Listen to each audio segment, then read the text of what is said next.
Assalamualaikum warahmatullahi wabarakatuh. Saya Ferdianata Gustavian, NIM B3321964. Baiklah, saya di sini akan menjelaskan tentang teori perkembangan karir Donald Edward Super. Nah, yang pertama kita akan membahas tentang proposisi teori super. Nah, menurut Bernie, teori super ini dinyatakan dalam bentuk proposisi. Pada mulanya pada tahun 1953, Super menghasilkan 10 proposisi. Kemudian pada tahun 1957 bersama dengan Bajrah dikembangkan menjadi 12 proposisi, dan kemudian pada tahun 1990 dikembangkan lagi menjadi 14 proposisi. Yakni yang pertama ini, setiap orang memiliki perbedaan individual dalam kemampuan, kepribadian, kebutuhan, nilai, minat, sifat, dan konsep diri. Nah, berbagai karakteristik pribadi sangat bervariasi dalam setiap individu di antara individu. Walaupun kebanyakan dari kita kurang lebih seperti orang lain dalam banyak sifat, keunikan setiap orang jelas dalam kombinasi kekuatan dan kelemahan individu. Kemudian yang kedua, berdasarkan karakteristik tersebut, nah, setiap individu masing-masing memiliki kecakapan untuk sejumlah pekerjaan. Berbagai kemampuan, karakteristik kepribadian, dan sifat-sifat lainnya begitu luas sehingga setiap orang mempunyai kemungkinan untuk berhasil dalam banyak bidang pekerjaan. Nah, kemudian yang ketiga, setiap pekerjaan membutuhkan pola karakteristik, kemampuan, dan kepribadian yang cukup luas, sehingga bagi setiap orang tersedia beragam pekerjaan dan setiap pekerjaan terbuka bagi bermacam-macam orang. Nah, untuk setiap kemampuan atau sifat yang diperlukan dalam kinerja suatu pekerjaan tertentu, orang mungkin berharap untuk menemukan kuantitas modal yang paling sesuai dengan sifat pekerjaan. Kemudian yang keempat, pilihan vokasional dan kompetensi. Situasi-situasi di mana orang hidup dan bekerja serta konsep diri akan mengalami perubahan karena waktu dan pengalaman. Karena itu membuat pilihan pekerjaan dan penyesuaiannya merupakan suatu proses yang kontinu atau berlanjut. Seseorang melatih kecakapan-kecakapan tertentu yang dimilikinya atau mengembangkan ke tingkat yang lebih tinggi, memerlukan penyaluran dalam pekerjaan yang dapat memberikan kesempatan untuk mempergunakan kecakapannya yang telah berkembang itu. Kemudian yang kelima, proses perkembangan itu dapat kita simpulkan dalam serangkaian tahap-tahap perkembangan kehidupan manusia. Nah, ini berupa pertumbuhan, eksplorasi, pembentukan, pemeliharaan, dan kemunduran. Dan itu dibagi lagi menjadi fantasi, fase tentatif dan realistis dari tahap eksplorasi, dan fase uji coba dan fase stabil dari tahap pembentukan.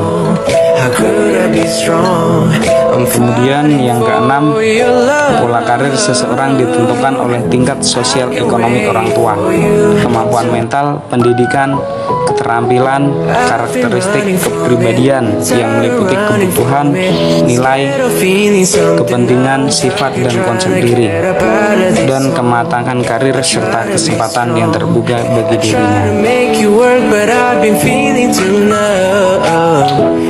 Kemudian semua faktor di belakang ini merupakan pengalaman individu berkontribusi terhadap sikap dan perilaku. Nah, ada beberapa faktor yang jelas berkontribusi lebih signifikan daripada yang lainnya. Ini yang selanjutnya, perkembangan orang dalam melewati tahap-tahap dapat dipandu dengan bantuan untuk pematangan kemampuan dan minat, dan dengan bantuan untuk melakukan uji realitas serta untuk mengembangkan konsep diri. Nah, kemudian yang kedelapan, konsep perkembangan karir pada dasarnya merupakan pengembangan dan implementasi konsep diri. Nah, konsep diri ini merupakan perpaduan antara kemampuan dasar yang diwariskan, kesempatan untuk memainkan berbagai peranan di dalam dirinya, dan evaluasi atau penilaian orang lain terhadap usaha memainkan peranan tersebut. Kemudian yang kesembilan, proses kompromi antara faktor individu dan sosial, antara konsep diri dan realitas, merupakan permainan peranan dalam berbagai latar dan keadaan, baik pribadi, kelompok, pergaulan, ataupun hubungan kerja. Nah, karena dunia kerja sedemikian kompleks sifatnya dan persyaratan masuk juga sedemikian sukarnya, maka kecil kemungkinannya untuk mencoba benar-benar berpartisipasi dalam situasi pekerjaan yang realistis. Kemudian yang ke-10, kepuasan kerja dan kepuasan hidup tergantung pada sejauh mana individu dapat menyalurkan kemampuannya, menyalurkan nilai, minatnya, karakter, kepribadian, dan konsep dirinya. Selain itu juga bergantung usaha pada jenis pekerjaan, situasi kerja, dan cara hidup di mana individu itu bisa memainkan jenis peran pertumbuhannya dan eksplorasi pengalamannya. Kemudian yang ke-11, kesuksesan dalam menghadapi tuntutan lingkungan dalam setiap tahap kehidupan karir diberikan bergantung pada kesiapan individu untuk mengatasi tuntutan tersebut. Nah, jadi super ini mengidentifikasi kematangan karir sebagai kelompok karakteristik fisik, psikologis, dan sosial yang merupakan kesiapan individu dan kemampuan untuk menghadapi dan menangani masalah perkembangan dan tantangan. Kemudian yang ke-12, kematangan karir dan konstruksi hipotesis. Nah, penelitian awal super ini membahas konsep diri yang terkait dengan karir atau masalah perkembangan vokasional. Kemudian super dan rekan kerja ini mencari cara untuk mendefinisikan dan menilai konsep ini. Nah, dari upaya itu tadi maka muncul inventory perkembangan karir super, yakni tingkat kepuasan yang diperoleh dari pekerjaan itu selaras dengan penerapan konsep diri. Nah, jadi hubungan situasi kerja dengan peran individu ini harus dianggap dalam arti yang luas. Profesi dan posisi manajerial ini lebih tinggi mungkin memberikan peluang terbesar, seperti yang dilihat bahwa kebanyakan orang ini untuk kepuasan intrinsik yang berasal dari pekerjaan itu sendiri. Kemudian yang terakhir, bekerja dan pekerjaan merupakan titik pusat organisasi kepribadian bagi kebanyakan orang. Nah, sedangkan bagi segolongan orang lain ini akan menjadi titik pusatnya merupakan hal lain, misalnya pengisian waktu luang dan kerumah tanggaan. Kemudian kelebihan dari teori ini. Nah, kelebihan berdasarkan teori yang dikemukakan oleh super ini.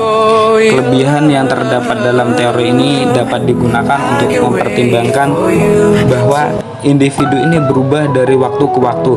Selain itu juga dapat membantu siswa atau membantu individu itu untuk memperjelas konsep dirinya, mewujudkan konsep diri dalam suatu bidang yang paling diinginkan untuk mengekspresikan diri sendiri, dan juga berkaitan dengan pilihan terhadap peran yang dimilikinya, dan serta tersedianya kesempatan untuk mengambil keputusan sepanjang hidup serta dapat mengetahui tahap perkembangan karir yang jelas.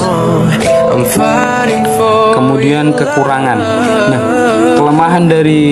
kelemahan atau kekurangan dari teori ini merupakan yakni ketika seseorang yang tidak mempunyai konsep diri yang positif, maka individu tersebut akan sulit untuk mewujudkan dirinya pada suatu bidang pekerjaan. Dan bila perkembangan ini melalui tahap kehidupan tidak mendapatkan bimbingan dan arahan, maka akan mendapatkan kesulitan bagi individu tersebut untuk mengembangkan konsep diri dan potensi yang dimilikinya. Mungkin itu saja yang bisa saya sampaikan, kurang dan lebihnya saya mohon maaf. Assalamualaikum warahmatullahi wabarakatuh.